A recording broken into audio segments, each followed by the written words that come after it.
to the Cinementalists. Noun, plural. Definition, those whose love for movies runs so deep, they can't help but do a podcast about them. Hosted by Colton Robertson and Joseph George.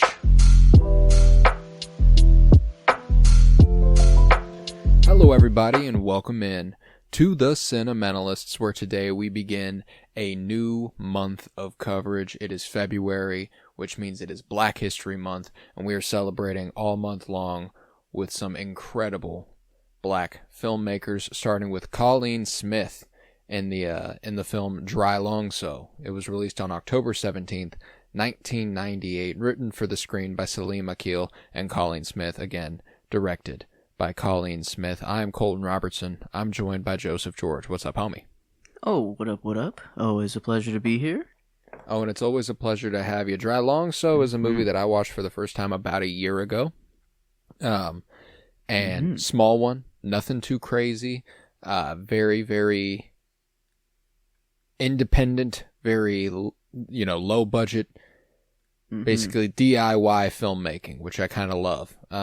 It has so much charm, and immediately when I watched it, I thought this is one that next year, when our coverage comes around next year, I want to hit. So that's why DRYLONGSO got picked today. How'd you feel upon your first viewing of DRYLONGSO? Man, it was a breeze. Very, not many movies are under an hour and a half, I feel like, nowadays. But I kind of wanted more, not gonna lie.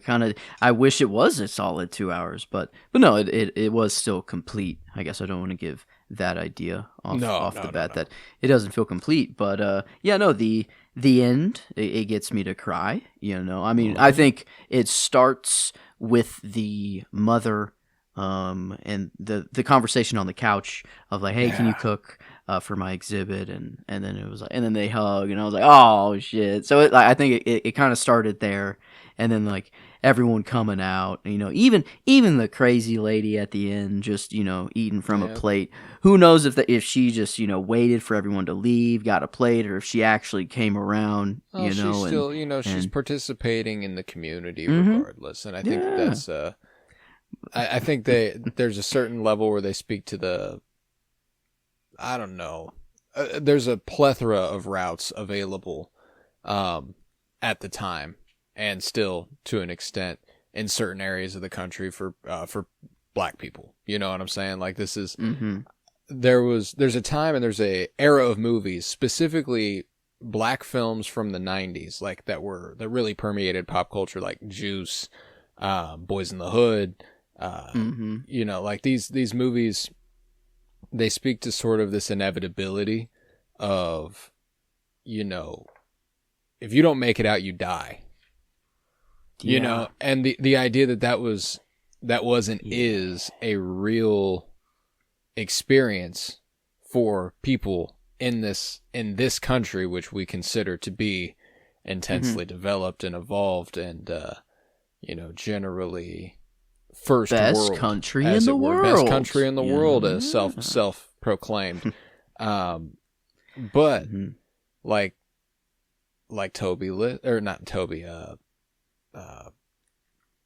Pika or Pika. No, I was like, no, but that's not. I know right. Her real name is Toby Smith, actually, which is what I was kind of thinking. Okay, that did break my brain. The other actress's character's name is Toby.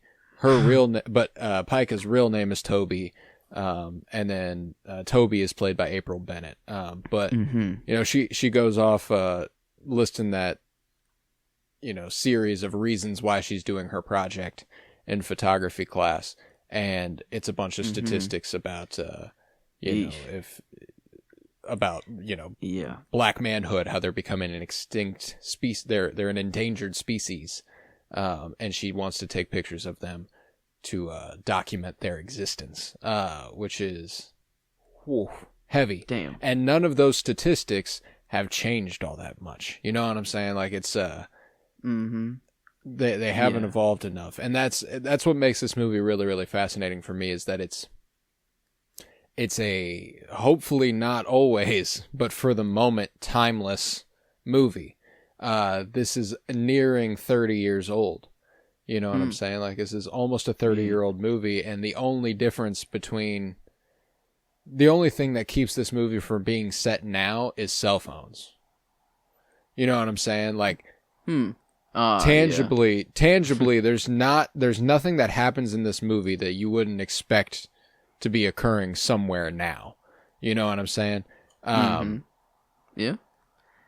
and that's not what you really want to feel. It'd be nice if you could say, "Oh yeah, no, what a time capsule of a movie," or it really captures this time period, which is over. But yeah, no, it's that's why it sucks to watch this movie in air quotes. You know, it's just dang, yeah, man, the world is just not as you think it always is, and it's or as you'd like to think, yeah. I mean, those statistics. I mean, she just kept. Going. Whenever she's thinking to herself, and she's like, "Come on, now you know this. Why do I have to say all of it?" You know, oh man, and I love how the murder could just be any sort of murder. I don't know, random acts of violence, but they do throw in kind of like a serial killer on the loose to kind of just make the threat of being killed so much more immediate. And one of the interesting choices in the movie that I have a tough time making heads or tails of is the inclusion of a serial killer on the loose. Yeah.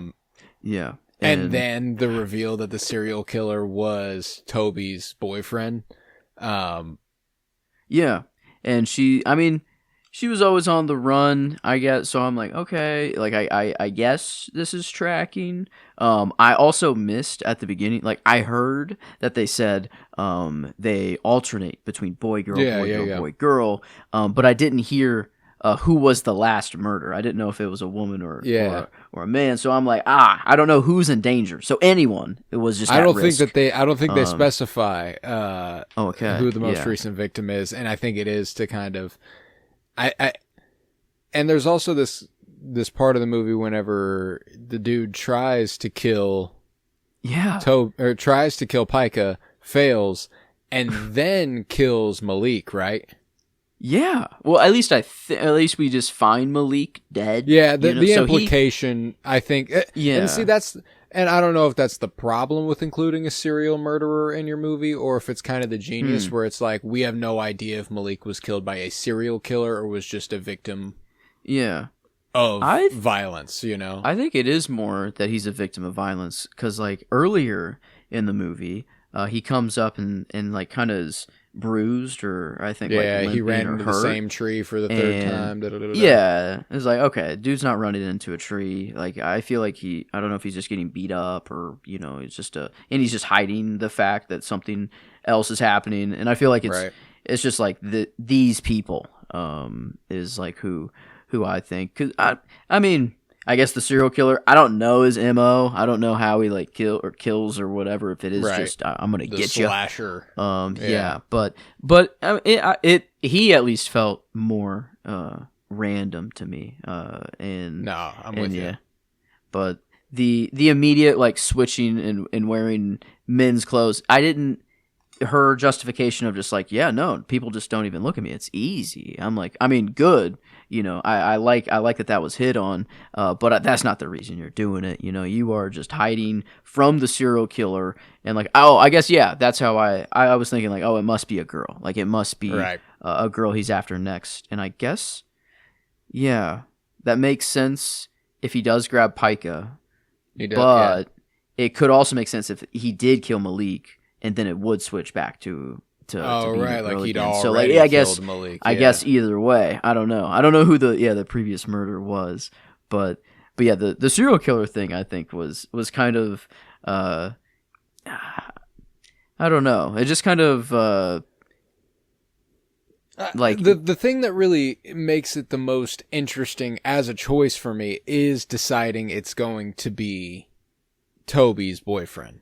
That's a really, really, I don't know what, and again, maybe that's not part of a message, and maybe it is and I'm too dense to grasp it, or maybe it's more specifically for a woman's audience, or you know, like you have that abusive boyfriend you have might genuinely be a fucking problem. You know what I'm saying? Like, yeah.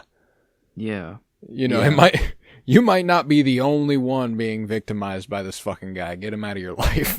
You know, like, yeah. I don't know. Yeah. I don't know. I guess. Maybe I'm too dense to grasp it, but yeah. I think, like, if it was just a random guy and he was just serial killer for the movie, I think it feels way less legitimate. But at least making them a character that we know and it, like, comes back around, it makes it just kind of feel more like that crime is just everywhere, or like it is. I guess in this case, it is just like he is actually going out to hunt and kill people, which is like, I don't know. Like it feels. That is crazy. Like being a serial killer. Yeah, that takes a different kind of crazy. Yeah, it does. And like repeatedly going out and looking for people to murder. Yeah, It's a very. Does Toby know of this? How long does she know? Like, you know, did she only start to run away because of the altercation at the beginning? I think of just the movie? because of the I think the altercation at the beginning is kind of a straw that breaks the camel's back. That's kind of the interpretation I have. Is that like it's a last straw. She's all of a sudden things, and you know, maybe it is because she suspects something, but she can't put up with it anymore. You know, like she's avoiding him, she's running from him, she's scared of him. She's obviously scared of him, and that could just be a result of him trying to hit her and, you know, muscling her and all that stuff. And I shouldn't say trying to hit her, hitting her. Yeah, it did. Yeah, but just left her. I mean, crazy. Just like what she said. Yeah, I mean, he is a serial killer. Like I forgot what she even said. It was so tame. It was just kind of. I mean, like, yeah, she was dissing him or whatever. It was just kind of like, are you? But you don't hit somebody. But oh my god! And then just leave them there on the side of the road and just I guess call a cab, whatever. But still, that's just insane. But hey, I guess he is a serial killer. So actually, no logic is meant to be had, I think. See, and that's what and that's why I'm kind of like, it's an interesting step to take in the movie to be like, well, he's just like. That's why I think the best way to view it, in my mind, is that your perfectly normal, abusive guy could genuinely be a bigger problem. Or instead of the like, well, it doesn't make all of his like tamer stuff against her less terrible just because he also happened to be killing people. You know what I'm saying? Like, no, it's just it's a greater disease, and this was one of the symptoms. Yeah. And I guess because like everything else in the movie just feels so legitimate, or like when she's spitting off those facts, those are coming from real statistics at the time, and then like and just everything else, it's so the message it's sending, it feels so real and legitimate. And then the serial killer thing, I think, is the only kind of thing that's like, okay, we're in a definitely movie. Escalate. Well, and that's what makes me go. That's what makes me want to work it out, and that's why like it does make me feel a little like maybe there's something I'm missing. You know what I'm saying? Like because everything does feel so intentional and so purposeful and so well thought out.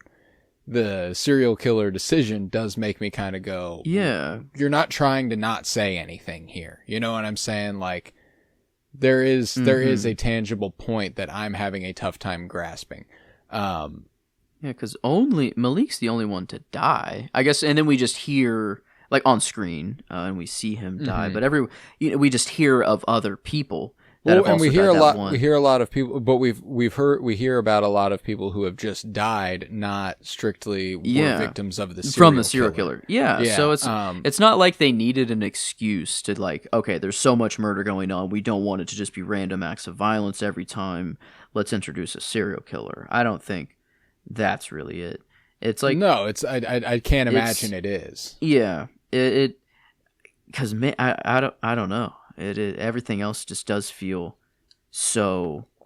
I mean, a really good example of a movie that makes it clear that your life is on the line every minute without it being a serial killing villain or entity is Boys in the Hood, where there was a point in the movie where every time you saw a car in the background, you got kind of scared what was going to happen. You know what I'm saying? Like, yeah, just being outside or just not at home was like, okay, yeah, exactly. There's red flags going off. Yeah, so it could just be to make the red flags just way higher. You know, it is like, just that's how bad it really is. Like, you might as well have serial killers on the loose. And that's where I'm like, I do think that is kind of part of it, is that like it's they might as well have a serial killer. You know, the thing it's that not this movie really does them is literally doing make it a serial killing. killer. Yeah. Yeah, it's like the killing is more just a product of their environment or the everything else put onto them. So it's like he is a real serial killer, I guess, you know, if we take it literally, and he does go that extra mile, but it could be more metaphorical of just it's not, if like the system wasn't actually against them in the ways, and life was truly equal in all ways, that this unproportionate killing would not take place. Like so I mean, yeah, I don't. Maybe I'm stretching a little too far. I don't know. No, I don't. And see, that's the thing, is I'm open. Like, I'm like, there's because I don't know what it means, I'm not going to be like, no, that's not what it means. You know what I'm saying? Like, cause I'm open. I'm open to it, cause it's an interesting choice. And it is, like, we've started this podcast talking about that choice basically the whole time, which is, I mean, proves how interesting of a choice it is, in my opinion. True. If it's worth talking about. So much else good. It's to narrow the movie down to the choice. I don't want to make it seem like this is like my only everything. Thoughts that I was having. It's not everything about the movie. No, like, I mean, Toby Bennett does an incredible job as Pica. This is one of you know, a very, very raw performance that I think feels so genuine a lot of the time. Like, one of my favorite moments, I mean, a lot of it does center around Malik, whether when he was alive or when he sadly wasn't anymore during the movie. But, you know, as much as I love her performance in the obvious moments when she, you know, after she finds Malik's body and she goes upstairs and she cries in her room and she talks to her mom for a second, then she goes and visits her grave. Like, these moments where she's crying and she's obviously doing a great job are incredible. But some of my favorite moments from that actress are whenever she is either just kind of existing or obviously happy. Like, one of my favorite beats during the story is whenever Toby, the character, comes and finds Pica at her house while she's doing the laundry. And she scares her, and Pica goes, "Oh my God." And then she looks so fucking mad, but in that way that's like, I am mad, I'm annoyed mad, but like, you know, you're fine, you know, what's up, you know? And like, there's this look on her face that's just so real, and a look I've given to, I mean, like, specifically Emily, like, just whenever you have a person around a lot and then you don't expect them to be where you find them, it's one of those things where it's like, Jesus fucking Christ. Okay. You know?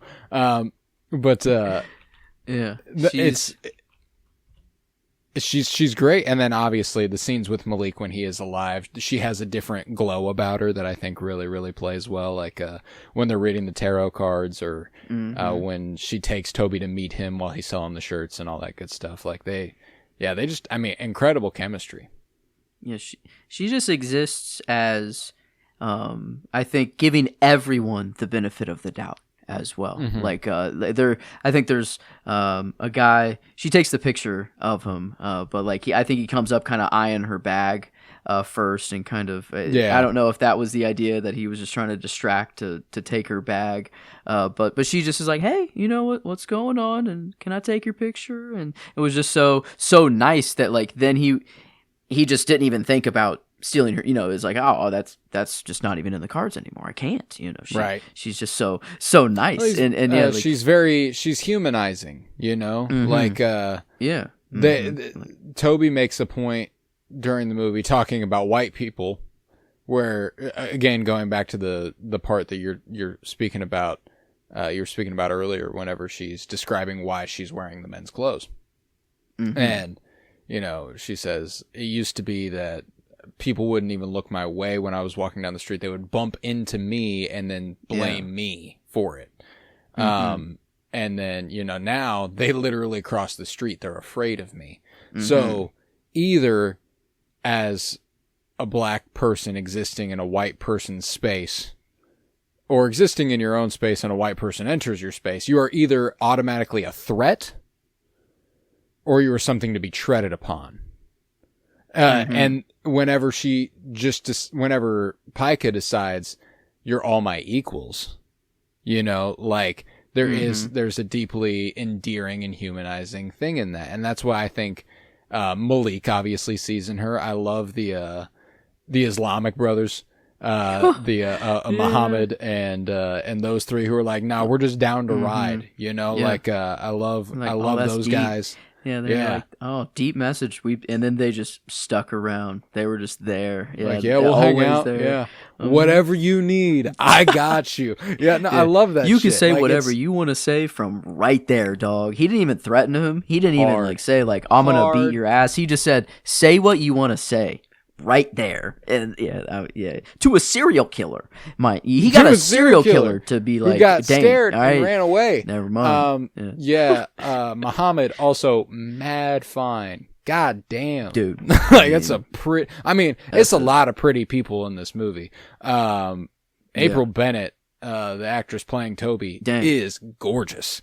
And so is Toby Smith, the actress playing Pika. Mm-hmm. They're very, very pretty women. And Muhammad, very, very attractive guy. Malik looks like Klay Thompson. Yes, can't help but see Malik Klay Thompson. Looked like Klay Thompson. I saw a little bit of like JaVale McGee in Muhammad, the smallest. Yep. I don't know. I see what you mean. There's like another NBA player. Like if JaVale McGee and someone else, if someone Michael else Beasley. had. Oh my God! Yes, the hair of Beasley with kind of like an amalgamation of their faces. Michael Beasley was fucking beautiful too. Dude, like there's, he kind of. I think you might have hit the nail on the head there. He looks a lot like Michael Beasley. As soon as you said there's another NBA player he looks like, I went boom. It's Michael Beasley. Thank you for mentioning it because I did not put it together while I was watching it. But yeah, definitely looks like Michael Beasley. But he had some eyes, Muhammad. Gorgeous eyes. Yeah. God damn. Yeah. And just so chill. Like, it's like, it I feel like everyone, how they played in this movie, other than serial killer, like, I think they all are just kind of playing, like, legitimate their character. Yeah, down to earth, being just existing. I don't know if Toby is like, actually she's afraid of a serial killer through the movie. So it's definitely a very specific set of emotions that you're playing during that. But she was also super just like ready, like, oh no, let's cater, like let's get the food ready, like for your and she had, and she also comes from a very different experience than Pika. Like I like the idea that she's well to do. Toby is like, she's got money. She never really has to worry about it.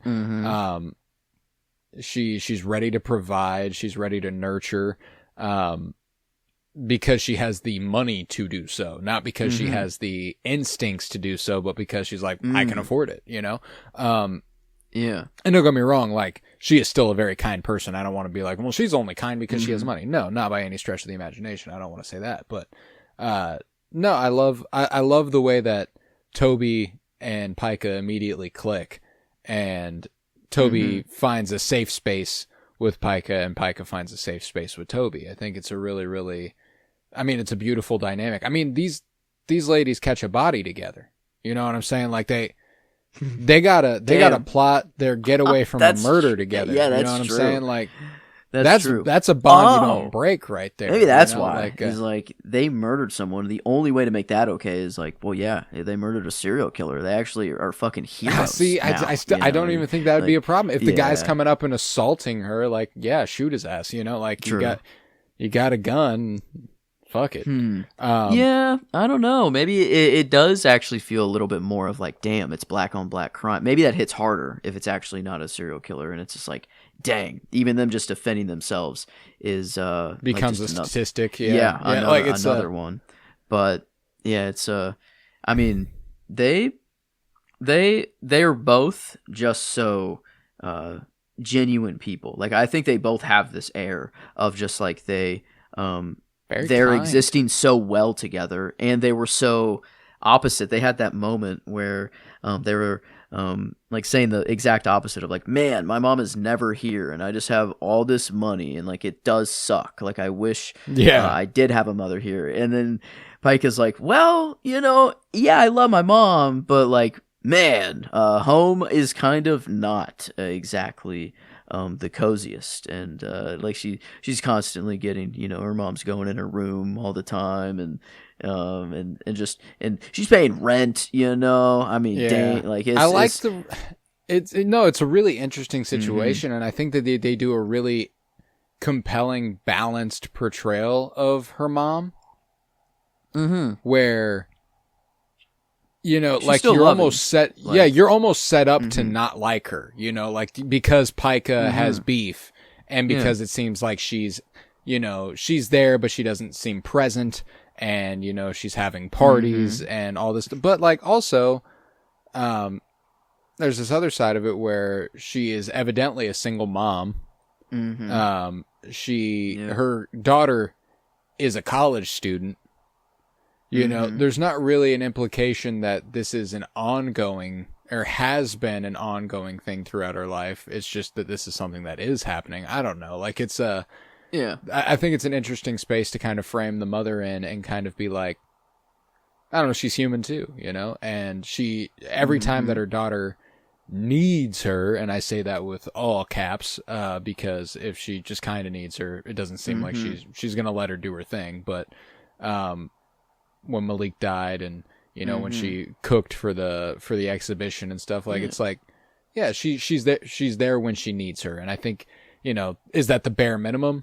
Probably, but I don't know, it didn't feel like there were strings attached, it didn't seem like she was there for her because she needed her to be there. It wasn't like, well, I will if you do this, or her love doesn't feel conditional, even though her presence almost feels paid. It's a weird balance to maintain that I think they do a really good job in ultimately not vilifying her, and again ultimately humanizing her to a great extent.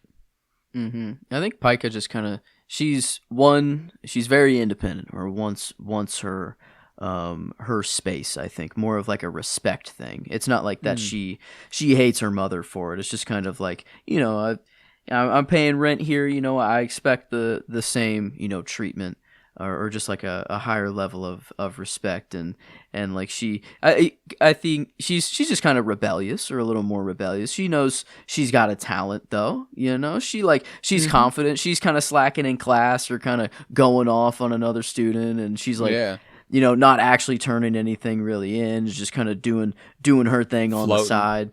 But like, I think I love that point too, that she's like, what, does everyone have to have a 35mm camera to be, impactful, or like, is that really what it takes? And no, like these, like, I think the Polaroids themselves give it the feeling that she's going for. Like, like if it was just a normal developed picture, it feels more timeless. Like it feels like that's developed and forever. But a Polaroid, it is like it's an instantly captured picture. It's like that, it was right then and there. And both cameras, they work the same way, but I don't know why a Polaroid feels a little more just immediate, or it is just formed right then and there, I guess. Yeah, you don't have to do the whole negative and the whole, I don't know, that process. But well, and I think that's what's super cool about, again, if you modernize this movie, there isn't much you have to do to evolve the point she's trying to make, because what she's really saying is that anything else can be tricks. A trick of the light, you can do a lot with your camera versus a Polaroid, which captures what is. True. You know what I'm saying? Yeah. With a modern cell phone, you can put a filter on it or you can edit it immediately. And a Polaroid is just, it's what's in front of you and that's that. Right then. Now, don't get me wrong. To do tricks with a 35 millimeter camera and to make it look good without it being exactly what's in front of you takes talent.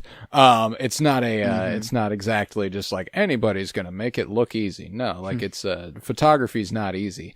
But I think that the reason she's into photography is different than what the advantages of that format can provide, and she knows what she's doing and why she wants to do it, and that ultimately gives her clarity of purpose, as it were. Oh, she's got the drive, yeah. And yeah, she even hands out her pictures sometimes. Like, she doesn't keep all of them. She's got a stack, though. I love how, like, this is something she does. Like, this is actually her full-time job. Like, and God damn, dude. And it, like, that part when they're sitting on the dock and, she's like, damn, when'd you take this picture? She goes, November. She goes, he died in November, She's like, oh, damn. She, like, takes out a pen and starts writing on it like it's, like it's just something that happened, and, can I have it? Was he your boyfriend? No, he's just a friend, and I forgot about him. Like, I forgot him. It's just, it's brutal. And then her being like, well, then I'll make you a copy. Like, almost like if you had a close relationship to the guy, yeah, sure, I'd give you this right now, but I'll go ahead and make you a photocopy. This, because it's still important to her too. It's not a it's not just some picture she took. It's part of a collection. It's part of a larger project for her. And I really love the character of Pica. I think she, again, very down to earth, very loving. And upon rewatch, the tarot card reading scene is probably, even first time around, it's one of the sweeter moments in the movie. So you kind of know that it's something that's going to stick with you. But the cards flipped, being like, oh, you're going to be depressed. Oh, the devil, that could be real bad, but it's reversed, so you're probably just going to get sick or something. Yep. And then the middle one being prosperity and happiness. It's literally the development of the movie. Malik's dead, she's sad, she gets sick, and then it all comes back around. Very, very, just a very all-encompassing, sweet scene.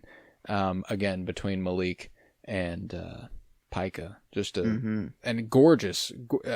I'm kind of astonished with as, again, DIY and low budget and everything as this film feels and is. It's beautiful to look at. Dude. How'd they shoot that? It's one of those. It's one of those beautiful moments. Whenever it's one of those beautiful movies where you realize, that it's not impossible to make a good movie with little money. Like you can get away with something special, without having $1 million to put into it. Yeah, they did have like a pretty, I don't know if it was directly overhead, but like a really high up shot. Like, it's a gorgeous shot. And I love that scene.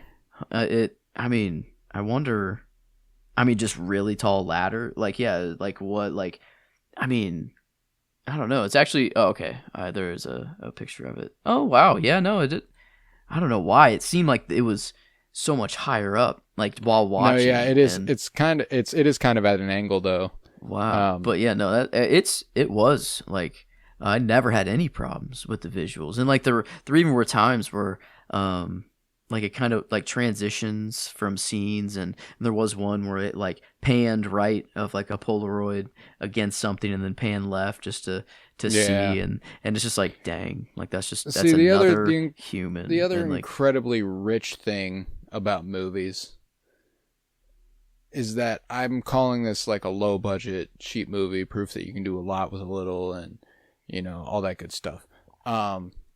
Still cost $35,000 to make this movie. Oh my god! You know what I'm saying? Like it's a very you gotta get a little money. Yeah. Yep. You gotta get a little money. And it was a grant from UCLA, is what it seems. Funded by the Rockefeller Media Fellowship.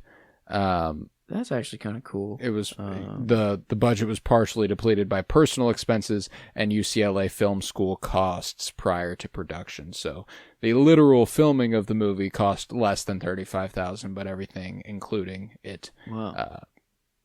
It's 16 millimeter film stock too, which is, I mean, it's film stock, so it's going to be expensive.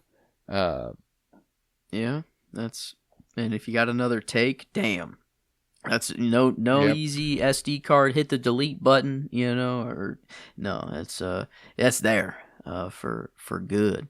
Yeah, but no, yeah, beautiful. The opening was just really, I don't know, like the title sequence or kind of just kind of coming into the movie was really cool. Yeah, and it I don't know, just felt like I did feel complete at the end, and I had a nice, like it was a nice kind of it's cry a and kind of bittersweet a little bit, with just a lot of it is like the exhibits or actual body, like, they're memorials. Died, they're memorials. It's a real deal. And it reminds me, and there's been a few movies I've watched lately that have kind of reminded me of this. Have you ever seen that clip of Ethan Hawke, where he is basically just waxing poetic about art, and he says there are a lot of people that think of art as a want, something not necessary, not a necessity, but something that just is, and you're happy to indulge in, and it's entertaining and all that. And then he says, but then you lose somebody, or you fall in love, or you get your heart broken.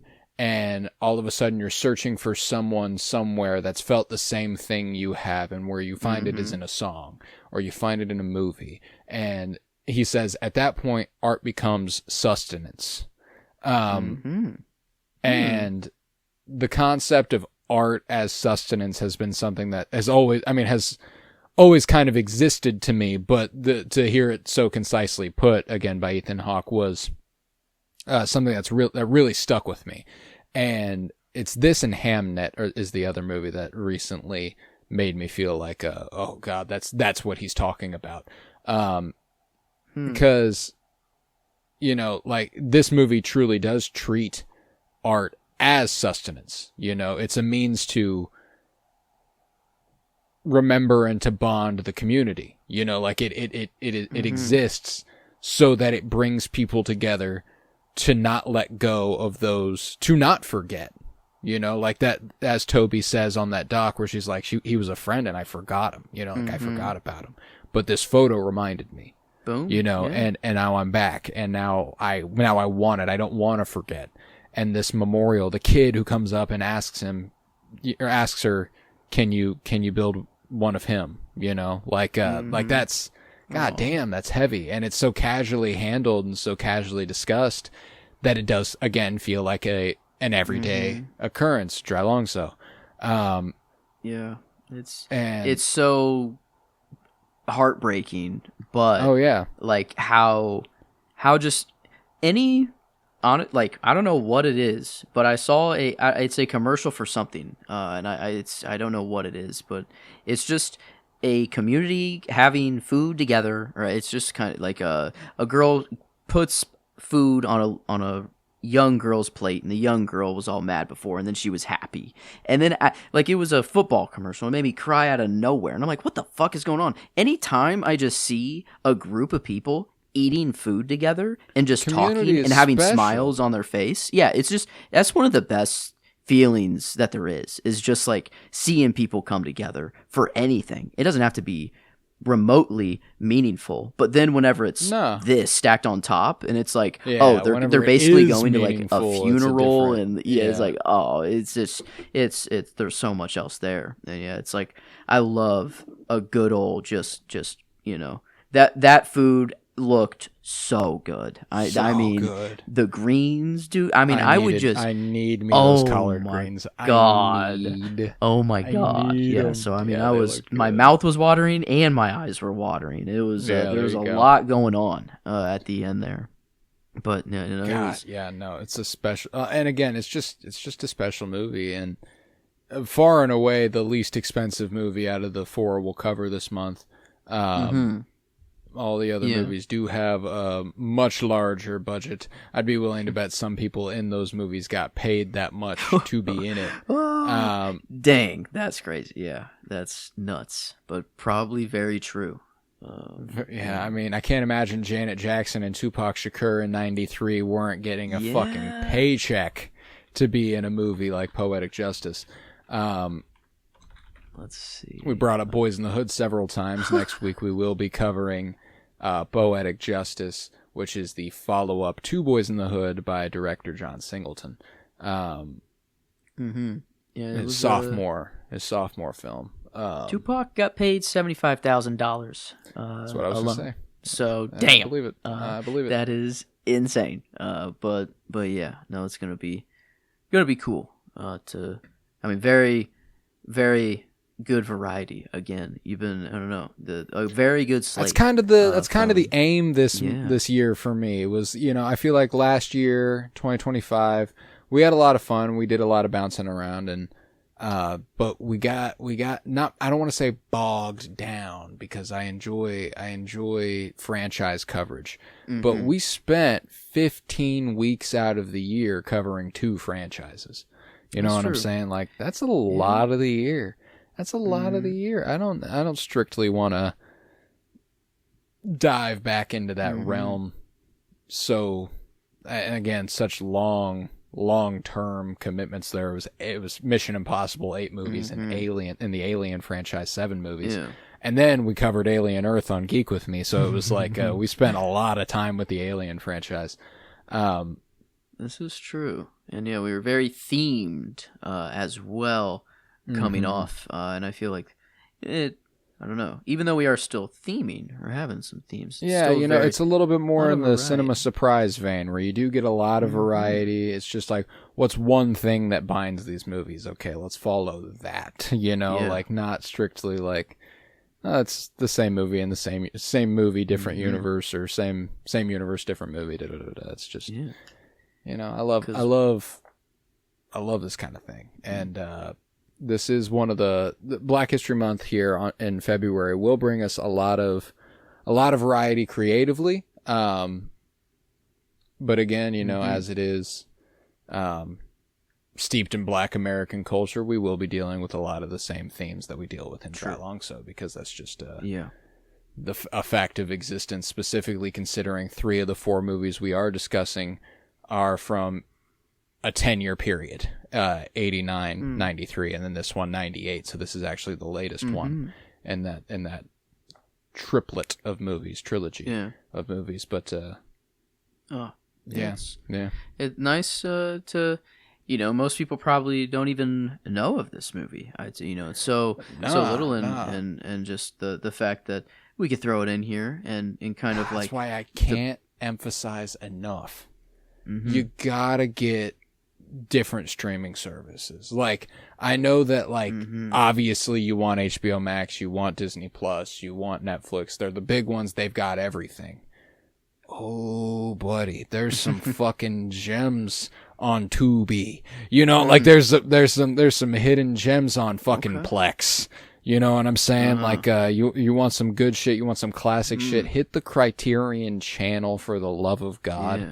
Don't they even have a random shuffle button that you can just hit? Yeah, I think they have it just random movie. It'll just pick a movie. That's sick. They've got a 24-hour stream going where it's just classic movies. You can jump in the middle of one and wait for the beginning of another. Like, it's they've got preset collections, like just movie even. Let's open the bag up. Let's really dig in there. And that's how I found DRYLONGSO. It's how I found Alma's Rainbow last year. It's how I find all sorts of small movies that wouldn't otherwise get their shine, is because you don't know shit, until even you know. On HBO and Netflix and Prime and all that good shit. Like, you scroll to the very end of some lists and you're like, what the fuck is this? Sure, why not? And then you find a gem. It's wonderful. And DRYLONGSO was one of those where I was just like, ooh, I like the name of this movie. The little graphic that's on the Criterion channel is very, very pretty for it. And I was like, yep, I'm going in. and thus. It's beautiful. It's got the picture, the real death, and then human, physical death, and then the metaphorical death when your name is spoken for the last time. It's got that, kind of idea with the pictures, and then I think the fact, that the Criterion is also preserving this. It feels like it is like, no, you have to keep this movie alive so that this idea is also kept alive. And it's kind of right. It feels good. Yeah, the Criterion is that's a really good feeling. I know I don't pay for it myself, but man, one day when we don't have to password share or something, I feel like I should pay Criterion's for real it enough because it's so Criterion's real enough that I don't think they'll ever do crackdown on password sharing. Yeah, they're not about the money. There's just it doesn't feel like. I mean, to an extent, you got to be about the they're money. a Running a business. it's To preserve what they've understandable, preserved, they have to but- spend money. So to spend money, you got to make money, and that's that. I get it. But man, Criterion Channel, you can get a lot of good stuff. it's a beauty of a movie, and an easy one, easy to watch. Boom. Very it's fast. like 86 minutes. 86 minutes or something like Man. that. Yeah, it is. Yeah, 126. I mean, that's 1 hour 26 minutes, not 126. But I made it sound like. But yeah, no, it's a breeze, easy time to watch. Time wise, but emotionally, maybe not the easiest at times. Yeah, I got off work and I was like, oh man, I've got a podcast in an hour and a half. I was like, I could go home and watch the movie again if I want to. Ultimately got crunched for time, ended up doing just a little bit of a rewatch some scenes, scrub through some others, rewatch some, scrub through others, and man, I don't know, I love it dearly. I think it's a gorgeous movie. I think it's really well written. I think it's really well shot and really well performed. Rare movie where if you go to IMDb and you look at it, there's only 2 actors with pictures. Everyone's got the gray random user icon and stuff. Like it's deep cut. Only 300 some reviews on IMDb at all, which is a very, very small number, especially compared to the ones we'll be covering this month.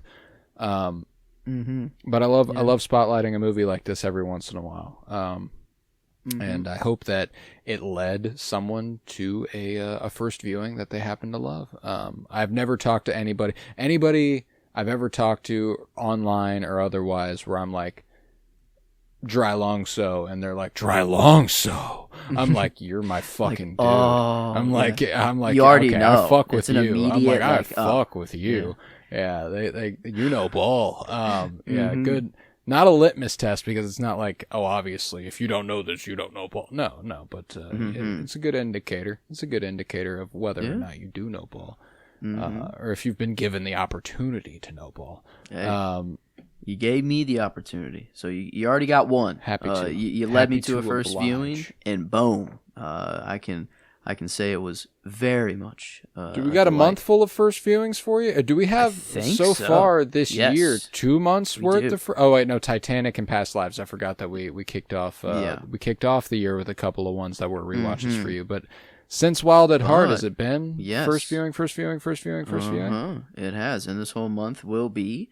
And if the plans for next month as well. I mean, I think also as. It will be another one. Yeah, I'm feasting. I love the first. I get a rare first watch as I do cook the books over here. I said, I do typically pick the movies that we cover, and you're gracious enough to let me. I appreciate that. No, you know ball. I have no reason not to trust you. You've given me every reason in the world to trust your movie judgment. That is, it's just an innate. It's not. I wouldn't even call it a talent. It's just an ability you have. You just know. We call that movies. Taste, baby. We call that taste. It's you got it's it. a blessing and a curse. No, I'm just kidding. It's just a blessing. No, I love these movies, man. And that's the thing too, is something that I'm doing again this year on Letterboxd for those who may be interested, you can follow me on Letterboxd, Colton Robertson. You can follow Joe on Letterboxd as well. That's true. I have no idea what my username is. Constantly reviewing movies. I don't log a movie without reviewing it. That's one of my hard and fast rules. Whether that is one of those one sentence reviews or I usually put in a paragraph about general feelings about the movie, and if it resonates to a certain degree, I'll go a little deeper. But something I changed last year was that I was only rating 5-star first viewings. Yeah. And the reason I did that was because I watch a lot of movies I love a lot. And rewatching a bunch of 5-star movies makes my Letterboxd look like I'm a 5-star slut. And this year, I was like, you know what? Anything that I've got at 5 stars, I'm throwing the 5 stars at it. I'm throwing the 5 stars at it. And the reason they stick out is because I don't rate anything else. You know what I'm saying? So if you see stars on my profile, it's 5 stars. It's just that. Yeah. Exactly. So that's why it sticks out so much. But this year I went, fuck it. I am a 5-star slut. I love these movies, and I want you to know I love these movies. You know, so I went back to that. So I've got a just a array of green on my Letterboxd right now.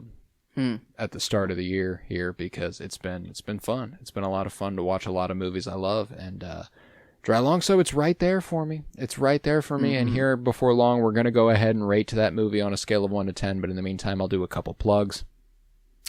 Well, really just one plug, because one of the shows just ended earlier this week. Yeah, we're officially past. I know.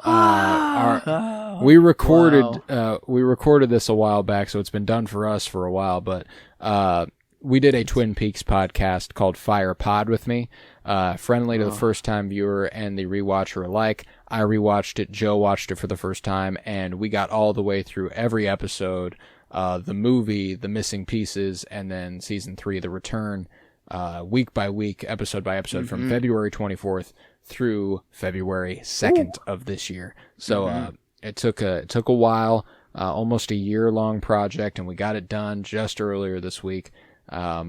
Great pleasure. If you've never watched Twin Peaks, you gotta. And if you happen to want a podcast to go with it, we've got it for you. Joe can attest to how special a first-time viewing it is.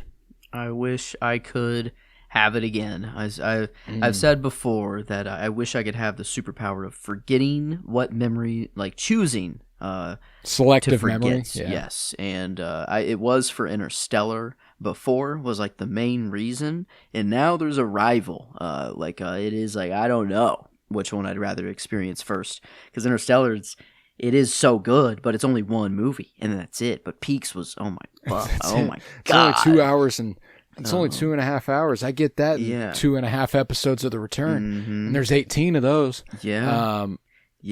And so, but no, I'm on the second viewing now, and there's a whole different lens to watch it through now. So it's and that's why that's why the podcast is also friendly to the rewatcher, because you will love, if you have seen it, you will love how much I tease Joe. I drop so much information on him without him knowing that I'm dropping information on him. I lead him astray. He is run amok. It's beautiful.